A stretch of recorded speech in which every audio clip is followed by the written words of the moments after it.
कभी सोचा है कि आज की क्लासरूम कल से कितनी अलग हो सकती है? अब हम एक ऐसे दौर में आ गए हैं जहां सीखने का मतलब सिर्फ किताबें पढ़ना नहीं रह गया है। तो चलिए आज इसी पर बात करते हैं कि कैसे टेक्नोलॉजी और नए आइडियाज मिलकर सीखने के पूरे एक्सपीरियंस को बदल रहे हैं। मशहूर फिलोसोफर जॉन ड्यूई ने ये बात बहुत पहले कही थी और देखिए आज के ज़माने में ये पहले से कहीं ज़्यादा सच लगती है। अगर हम अब भी पुराने तरीकों से ही पढ़ाते रहे तो क्या हम स्टूडेंट्स को आने वाले कल के लिए तैयार कर पाएंगे? शायद नहीं। तो आखिर ये बदलाव है क्या? जरा सोचिए। एक तरफ वो क्लासरूम है जहां सब चुपचाप बैठकर सिर्फ सुन रहे हैं, और दूसरी तरफ एक ऐसी जगह है जहां सब मिलकर कुछ बना रहे हैं, सोच रहे हैं और असली दुनिया की प्रॉब्लम्स को सॉल्व कर रहे हैं। बस यही वो बदलाव है जो आज की शिक्षा की नींव बन रहा है। तो चलिए सबसे पहले ये समझते हैं कि आखिर हमारे पारंपरिक क्लासरूम में दिक्कत क्या है। रट्टा मारने जैसे पुराने तरीके आज के ज़माने में क्यों काम नहीं कर रहे हैं? देखिए, पारंपरिक शिक्षा की चुनौतियां कई हैं। सबसे पहली, स्टूडेंट्स का ध्यान ही नहीं लगता, वो पूरी तरह जुड़ नहीं पाते। दूसरी, उनकी सोचने समझने की क्षमता, जिसे क्रिटिकल थिंकिंग कहते हैं, वो डेवलप नहीं हो पाती। और एक बहुत बड़ी ज़मीनी सच्चाई है, जैसा कि संपर्क फाउंडेशन ने भी बताया है, कि हमारे गांव के स्कूलों में ज़रूरी रिसोर्सेज की बहुत ज़्यादा कमी है। तो सवाल ये है कि इन चुनौतियों से निपटा कैसे जाए। चलिए अब बात करते हैं समाधान के पहले हिस्से की, और वो हैं कुछ कमाल के डिजिटल टूल्स जो एजुकेशन की पूरी तस्वीर बदल रहे हैं। मिसाल के तौर पर मोशन ग्राफिक्स को ही ले लीजिए। ये बिल्कुल गेम चेंजर हैं।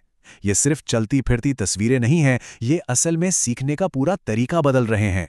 कोई भी मुश्किल से मुश्किल आइडिया हो, ये उसे एकदम आसान और दिलचस्प बना देते हैं, उसमें जान डाल देते हैं। और इसके फायदे सिर्फ दिखने में नहीं हैं।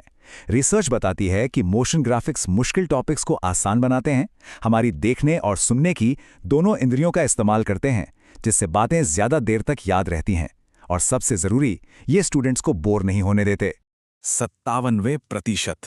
जरा इस नंबर के बारे में सोचिए। कल्टूरा रिपोर्ट के मुताबिक लगभग हर एजुकेशन एक्सपर्ट ये मानता है कि वीडियो सीखने के अनुभव को बेहतर बनाने के लिए जरूरी है, एसेंशियल है। मतलब वीडियो अब कोई एक्स्ट्रा चीज नहीं रही, ये एक जरूरत बन चुकी है। और सबसे अच्छी बात पता है क्या है? ये टेक्नोलॉजी सिर्फ बड़े शहरों या अच्छी इंटरनेट वाली जगहों तक ही सीमित नहीं है। संपर्क स्मार्ट शाला जैसी पहल इसका एक बेहतरीन उदाहरण है। वो बिना इंटरनेट के भी पहले से लोड किए गए ऑडियो डिवाइस और इंटरैक्टिव टूल्स का इस्तेमाल करके गांव-गांव तक डिजिटल शिक्षा पहुंचा रहे हैं। कमाल है ना? ओके, तो हमारे पास सही टूल्स तो आ गए, लेकिन अब बात करते हैं सही सोच की, सही माइंडसेट की। क्योंकि सिर्फ टेक्नोलॉजी का होना ही काफी नहीं है ना? अब हम देखेंगे कि करके सीखने से, यानी लर्निंग बाय डूइंग से, कैसे क्रिएटिविटी और नए आइडियाज को बढ़ावा मिलता है। इस नई सोच के सेंटर में है एक्सपेरिमेंटल लर्निंग।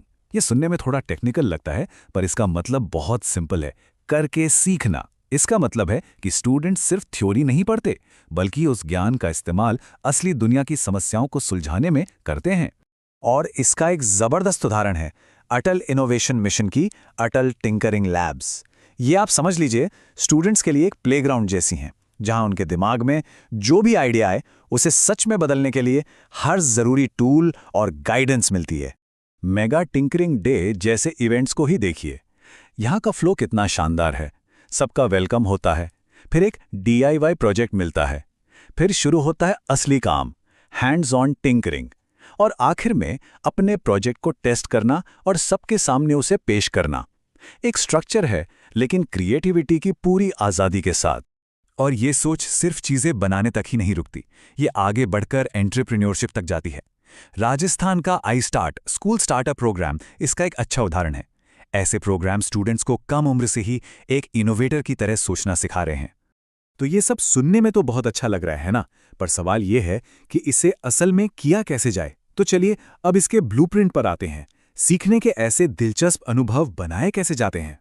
अगर एक असरदार एजुकेशनल वीडियो बनाना है तो कुछ स्टेप्स फॉलो करने होते हैं। सबसे पहले अपना मकसद और अपनी ऑडियंस तय करें। फिर एक कहानी की तरह उसे स्ट्रक्चर करें। ऐसी भाषा में लिखें जैसे आप बात कर रहे हों। और हाँ, सही विजुअल्स को जोड़ना और आखिर में उसे अच्छे से एडिट करना बहुत जरूरी है। और हाँ, कुछ आम गलतियों से बचना भी उतना ही जरूरी है, जैसे वीडियो को जरूरत से ज्यादा लंबा और बोरिंग न बनाएं। बहुत ज़्यादा मुश्किल शब्दों का इस्तेमाल करने से बचें और ध्यान रखें कि स्क्रीन पर हमेशा कुछ न कुछ दिलचस्प चलता रहे। तो अब हमने टूल्स देख लिए, माइंडसेट समझ लिया, ब्लूप्रिंट भी देख लिया। अब आते हैं सबसे ज़रूरी हिस्से पर। चलिए देखते हैं कि जब ये सारी चीज़ें, ये नए टूल्स और ये नई सोच एक पूरी कम्युनिटी का हिस्सा बन जाती हैं, तो इसका असर कितना ज़बरदस्त हो सकता है। इसकी एक बेहतरीन मिसाल मिलती है राजस्थान के चुरू में। यहाँ एक कम्युनिटी लेड मूवमेंट ने, यानी लोगों ने खुद आगे आकर मामूली से क्लासरूम्स को मॉडर्न लर्निंग के सेंटर्स में बदल दिया है। वहाँ अब पुराने ब्लैकबोर्ड की जगह एडवांस्ड इंटरैक्टिव स्क्रीन्स लग चुकी हैं। और ये बदलाव छोटा मोटा नहीं है। इस नंबर को देखिए, 740। चूरू के सरकारी स्कूलों और कॉलेजों में इतने इंटरैक्टिव बोर्ड लगाए गए हैं। ये इस बात का सबूत है कि जब एक कम्युनिटी एक साथ आ जाए तो कुछ भी मुमकिन है। ये सब कैसे हुआ? लोगों के सहयोग और एक कॉमन विजन की वजह से। एक साझा सपना कि हमारे बच्चों को बेस्ट एजुकेशन मिले, और नतीजा, आज उस जिले के हर सरकारी कॉलेज में वर्ल्ड क्लास लर्निंग टूल्स मौजूद हैं। लेकिन इसका सबसे बड़ा असर वो स्टूडेंट्स पर पड़ा है। वहाँ के एक स्कूल प्रिंसिपल का कहना है कि हमारे छात्रों को अब महसूस होता है कि वे बेस्ट प्राइवेट इंस्टीट्यूशंस के बराबर सीख रहे हैं। जरा सोचिए, ये आत्मविश्वास में कितना बड़ा बदलाव है। तो आखिर में हम इस एक सवाल पर आके रुकते हैं, क्या होगा जब हर एक स्टूडेंट को एक इनोवेटर बनने के लिए सशक्त किया जाएगा? जब हर बच्चे को सवाल पूछने की, एक्सपेरिमेंट करने की और कुछ नया बनाने की आज़ादी मिलेगी?